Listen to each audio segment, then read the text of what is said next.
بسم اللہ الرحمن الرحیم۔ سیدنا کعب بن عجرہ سے مروی ہے کہ رسول اللہ صلی اللہ علیہ وسلم نے فرمایا، جب تم میں سے کوئی آدمی وضو کرتا ہے اور اچھی طرح وضو کرتا ہے اور وہ پھر نماز کی کثرت سے نکل پڑتا ہے تو وہ اپنے ہاتھوں سے تشبیک نہ ڈالے کیونکہ وہ نماز میں ہوتا ہے۔ سیدنا عقبہ بن عامر سے مروی ہے، وہ کہتے ہیں کہ میں نے رسول اللہ صلی اللہ علیہ وسلم کو یہ فرماتے ہوئے سنا ہے، جب بندہ وضو کر کے مسجد میں آتا ہے تو اللہ تعالیٰ اس کے ہر قدم کے بدلے 10 نیکیاں لکھتے ہیں، اور پھر جب وہ مسجد میں نماز پڑھ کر وہیں بیٹھ جاتا ہے تو وہ روزہ رکھنے والے اور قیام کرنے والوں کی طرح ہوتا ہے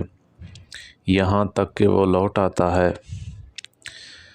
سیدنا ابو سعید خدری رضی اللہ تعالیٰ عنہ بیان کرتے ہیں کہ نبی کریم صلی اللہ علیہ وسلم نے فرمایا، کیا میں ایسے اعمال پر تمہاری رہنمائی نہ کروں کہ جن کی وجہ سے اللہ تعالیٰ گناہوں کو مٹاتا ہے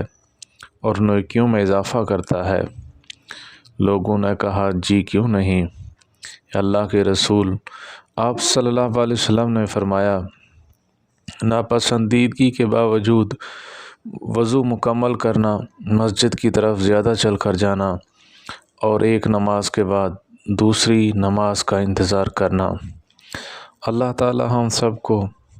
نیک اعمال کرنے کی توفیق عطا فرمائے۔ وآخر دعوانا الحمد للہ رب العالمین۔